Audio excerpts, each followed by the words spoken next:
اندلس کا ایک طالب علم تھا. کسی زمانے میں اندلس مسلمانوں کا بڑا مرکز رہا ہے. قرطبہ، امام قرطبی رحمۃ اللہ علیہ وہیں کے تھے. تو وہاں پہ ایک طالب علم تھا، اس کا نام تھا بقی الدین ابن مخلد رحمۃ اللہ علیہ. یہ واقعہ امام زاوی رحمۃ اللہ علیہ نے اپنی کتاب سیر اعلام النبلاء میں لکھا ہے، آپ خود بھی پڑھ سکتے ہیں.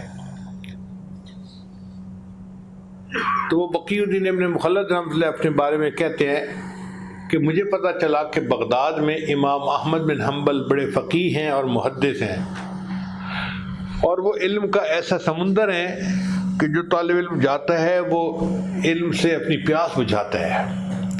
تو میرے دل میں شوق پیدا ہوا کہ میں بھی جاؤں اور ان سے علم حاصل کروں. اس کے لیے میں اپنے گھر سے ایک گٹھڑی میں سامان لے کے نکلا اور میں نے ایک کشتی کرائے پہ لی. چونکہ راستے میں سمندر پڑتا تھا،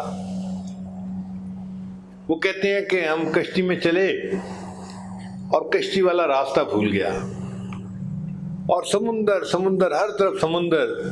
ہم طوفان میں گر گئے، اور طوفان میں تو پھر 12-15 فٹ اونچی لہریں آتی ہیں اور کشتی جو ہے وہ چکولے کھاتی رہتی ہے. کہتے ہیں کہ کشتی چکولے کھاتی تھی اور ہمیں الٹیاں آتی تھیں اور ہماری طبیعت خراب، اور ایسے لگتا تھا کہ ہم شاید خشک زمین کو دوبارہ نہیں دیکھ سکیں گے، کشتی پانی میں ہی ڈوب جائے گی. بڑے دنوں کے بعد بالآخر اللہ نے ہم پر مہربانی کی اور کشتی کنارے پر لگی. ہم نیچے اترے. میں نے پوچھا لوگوں سے کہ بھئی بغداد کہاں ہے؟ ان کا جناب وہ تو 700-800 میل دور فلاں جگہ پہ شہر ہے. تو بقی الدین کہتے ہیں کہ میں نے اپنی گٹھڑی اپنے سر پہ رکھی اور پیدل چلنا شروع کر دیا کہ یہ 600-700 میل کا سفر تو کوئی اتنی بڑی بات نہیں، میں پیدل طے کر لوں گا. اب آپ سوچئے کہ علم حاصل کرنے کے لیے 700 کلومیٹر چل کے استاد کے پاس پہنچنا تھا. فرماتے ہیں کہ جب میں بغداد شہر کے قریب پہنچا تو میں اتنا تھکا ہوا تھا، ایک درخت کے سائے میں نے اپنی گٹھڑی سر سے اتاری اور میں تو زمین کے اوپر جیسے گر جاتا ہے کوئی، اور گہری نیند کی آغوش میں چلا گیا. جب 2-4 گھنٹے سونے کے بعد آنکھ کھلی تو میں نے پھر گٹھڑی سر پہ اٹھائی اور بغداد شہر کی طرف چلنا شروع کیا. راستے میں مجھے ایک بندہ ملا جو بغداد شہر سے آ رہا تھا. میں نے اسے سلام کیا اور میں نے سلام کر کے اس سے پوچھا کہ آپ امام احمد بن حنبل کے بارے میں مجھے کچھ بتا سکتے ہیں؟ اس نے کہا نوجوان ان کے بارے میں کیوں پوچھ رہے ہو؟ میں نے کہا کہ میں تو اندلس سے چلا ہوں ان سے علم حاصل کرنے کے لیے. اس بندے نے ٹھنڈی سانس لی اور مجھے کہا کہ اے نوجوان تمہاری یہ تمنا پوری نہیں ہو سکتی. میں نے پوچھا کیوں؟ اس نے کہا کہ بادشاہ وقت امام احمد بن حنبل سے کسی بات پہ ناراض ہو گیا ہے اور اس نے ان کو گھر میں نظر بند کر دیا ہے. نہ کوئی بندہ امام صاحب سے مل سکتا ہے، نہ امام صاحب کسی بندے سے مل سکتے ہیں، لہذا اب تم ان سے علم حاصل نہیں کر سکتے. بقی الدین کہتے ہیں کہ میرے دل پہ چوٹ تو لگی، میں نے ہمت نہیں آ رہی. میں چل پڑا کہ اچھا پہنچتا تو ہوں شہر میں، اللہ کوئی صورت نکال دیں گے. شہر پہنچ کے ایک چھوٹی سی جگہ تھی، وہ میں نے کرائے پہ لے لی، اپنا سامان رکھا اور میں نے لوگوں سے پوچھا کہ بھائی شہر میں کہیں کوئی حدیث کا درس ہوتا تو ہوگا نا، اتنا بڑا شہر ہے. لوگوں نے کہا ہاں، جامع مسجد میں یحییٰ بن معین رحمۃ اللہ علیہ ایک محدث تھے جو جرح اور تعدیل کے امام سمجھے جاتے تھے، ان کا درس ہوتا ہے عصر کے بعد. بقی الدین کہتے ہیں کہ میں وہاں پہنچ گیا کہ چلو کسی محدث کا درس حدیث سنتا ہوں. یحییٰ بن معین رحمۃ اللہ علیہ نے ایک چھوٹی سی حدیث کی تلاوت کی اور اس کے بارے میں درس دیا، اور پھر لوگوں نے ان سے راویوں کے بارے میں پوچھنا شروع کر دیا. وہ چونکہ اسماء الرجال کے فن میں امام تھے، ماہر تھے، ہر راوی کے حالات جانتے تھے. تو انہوں نے بتانا شروع کر دیا فلاں راوی ثقہ ہے، فلاں راوی ٹھیک نہیں ہے، فلاں ٹھیک نہیں ہے، فلاں ٹھیک نہیں ہے، فلاں ٹھیک نہیں ہے. تو بقی الدین کہتے ہیں کہ جب انہوں نے ایک بندے کو جواب دے دیا نا تو میں اٹھ کے کھڑا ہو گیا اور میں نے ان سے پوچھا جی کہ ہشام ابن عمار کے بارے میں آپ کیا کہتے ہیں؟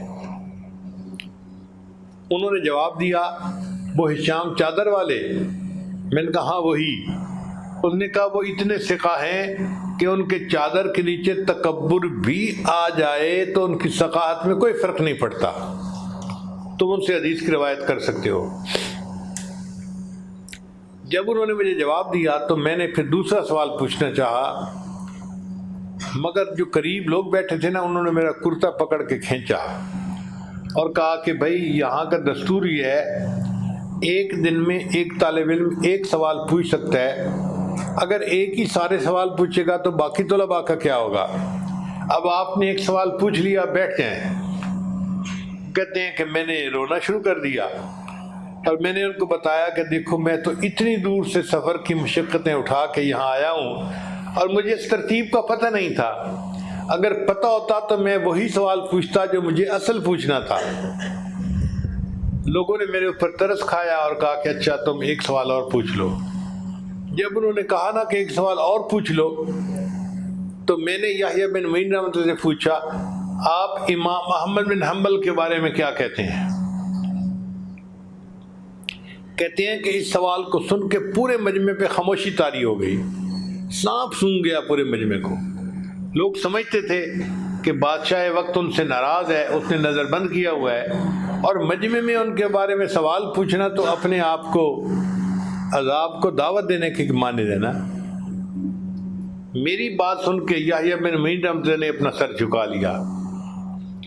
وہ تھوڑی دیر خاموش رہے، پھر انہوں نے اپنا سر اٹھایا اور ایک ٹھنڈی سانس لی اور کہنے لگے کہ امام احمد بن حنبل تو امام المسلمین ہے.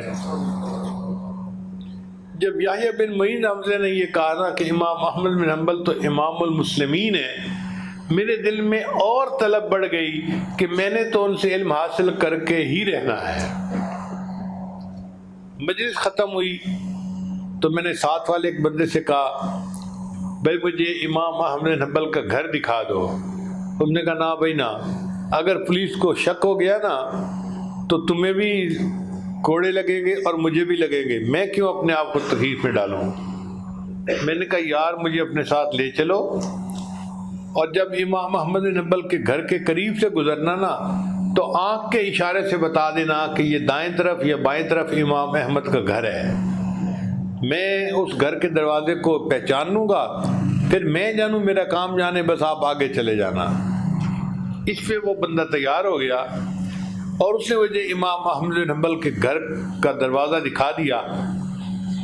اب میں اپنے کمرے میں آیا، ساری رات میں سوچتا رہا کہ میں امام احمد بن حنبل سے کیسے علم حاصل کر سکتا ہوں. کبھی کوئی ترتیب، کوئی ترکیب، مگر ذہن میں یہ بات آتی کہ اگر میں روزانہ جاؤں گا تو امام صاحب اول تو پڑھائیں گے نہیں، اور اگر پڑھا بھی دیں گے تو پولیس کو پتہ چل گیا تو پھر میں بھی جیل میں.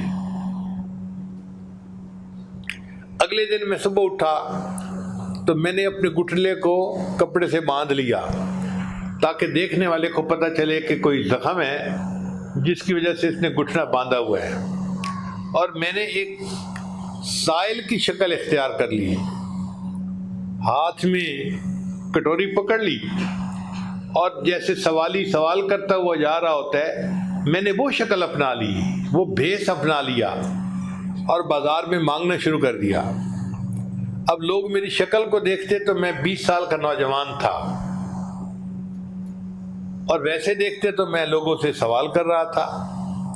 اس زمانے میں جو سائل تھے وہ روپیہ پیسہ روٹی نہیں مانگا کرتے تھے.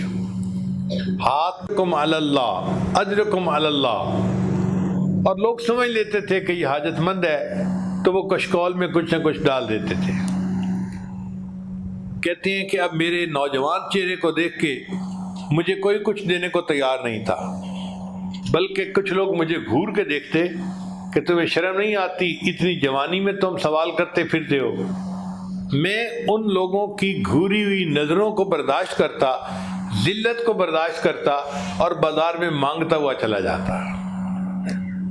پھر ایسے وقت میں جب لوگوں کی آمد و رفت کم ہوتی ہے، میں امام احمد بن حنبل کی گلی میں داخل ہوا اور میں نے امام احمد بن حنبل کے دروازے پہ جا کے بڑی دردناک آواز سے صدا لگائی، اجرکم علی اللہ، اجرکم علی اللہ۔